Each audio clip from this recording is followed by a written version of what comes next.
Hi everyone, welcome back to Communication and Conflict, promoting mindful communication and growth through conflict. So I'm starting now a series of what will be 9 videos about 9 principles of effective communication which support conflict resolution. So they're all based on a book that I've written, which I'll put up here.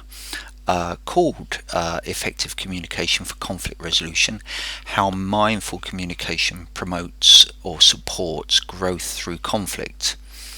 So there's 9 principles, as I say. They're all based on learnings and observations from mediation practice.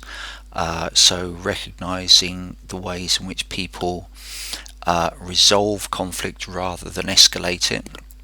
So all of the principles are ways of communicating or acting or responding which support the resolution of conflict, but they also in general promote effective communication. So they kind of solve or meet both needs in a situation, both that we're able to communicate more effectively and we're able to therefore resolve conflict more effectively. So the two things combine, which is why I'm interested in communication and conflict, because the two things are very much interlinked.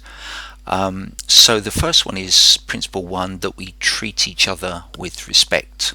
So after this little bit of musical introduction, I'll go into what I mean by that and why that's significant in helping us to resolve conflict. See you soon.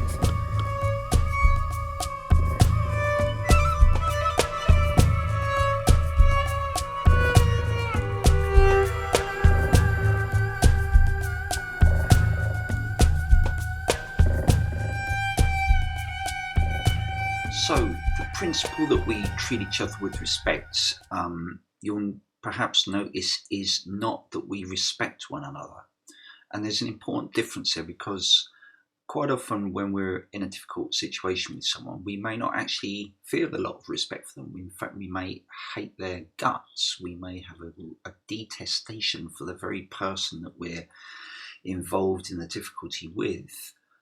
So the idea that we could be expected to respect the other person is not what this is about. It's about how we conduct ourselves given that we have a difficulty with this person and that we probably have an interest in trying to improve that situation. Otherwise, if it wasn't a situation that was important to us, we probably wouldn't have any view one way or the other about them. But the fact that we have a difficulty with them would suggest that there's something about what they've done or our connection to them or something that we interact over has been difficult.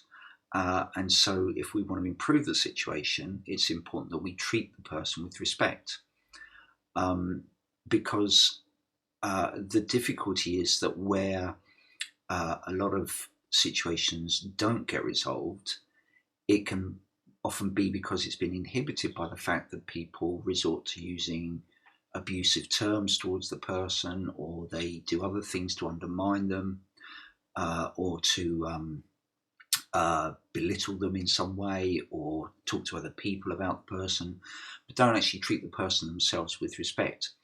Now, often we can feel, well, that's justified because look what they did to me. Look how they've been like to me. They did this to me, or they did that to me, or they did this, or said that, etc. But if we continue to justify not treating the person with respect, it actually causes damage to us, because they're then very unlikely to even consider changing anything about their behaviour, because they'll be distracted by the fact that we're treating them disrespectfully.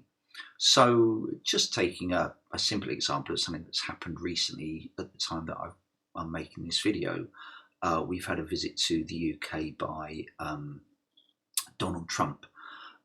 It's his second visit, and it's a state banquet, a state visit, which he attended, a state banquet. And prior to his arrival, the Mayor of London, Sadiq Khan, apparently wrote an article about Donald Trump, saying that he was, I think it's the poster boy for fascists. And in return, Donald Trump said to him, or in a tweet about him, he said that Sadiq Khan is a stone cold loser. Now, the thing about that is it doesn't contribute anything to any kind of movement forward. And also just to add in that, as in some other situations you might find sometimes, there was a third party involved, which is the media in this case, who obviously made each other person aware that they'd said these things about each other. Um, and so it's kind of like almost like a kind of a playground, um, kind of snarling kind of abuse kind of match where someone says something about someone and somebody else goes and tells the other person, and the other person says, well, they're XYZ, and that's how it goes, but it doesn't actually get anywhere. Or it's the kind of thing that you might find in a workplace sometimes where someone has said, oh, so and so's a crap manager, and then it gets through to the person who's their manager, and so they say, well, they're a useless employee. And so you just get name calling. And the point is that it doesn't actually do anything about dealing with the problem that exists between the people, or help either of them to address the issues that are of concern. And people, we can all kind of feel that we can justify not treating a person with respect because of what they've done or what they've said. But what I'm discussing here is it's kind of irrelevant to that. So it's even in situations where someone's done something horrendous, it's still in our own interest to treat that person with respect, even though we might hate them with the core of our being. Because if we want to move things forward in the situation for ourselves, then we're going to get further by not being abusive or undermining or sarcastic or belittling of that person, because then they won't have a reason to, in a sense, resist the things that we're saying, and they won't get distracted by the things that we're saying that are abusive or disrespectful. If anything does happen, its focus is always on improving the situation, even if it's just us improving the situation from our perspective. Even if we don't even want anything to do with the other person, it's better still to treat them with respect and get on with what we need to do to support ourselves, than to actually continue to do things that support ourselves, but at the same time be saying things abusive about the other person, because it means they're still going to be distracted by or affected by what we're saying, which is disrespectful, and therefore likely to obstruct or certainly not assist with creating the changes that we want in our situation. So it can sound very kind of a bit of a cliche just to say, oh yeah, that we should treat each other with respect. Or sometimes, as I say, it's said as we should respect one another. And to me, there's an important difference between the two. We may not feel respect for someone, but it's about how we conduct ourselves and whether we treat that person with respect, or treat that group with respect, or treat the situation that we find ourselves in with respect. If we want something to change for the better in our view, in our experience. So the point about treating each other with respect is that if we take ownership of doing so for ourselves, even if the other person doesn't treat us with respect, we're still doing the best for ourselves by doing that, because we're not then getting distracted by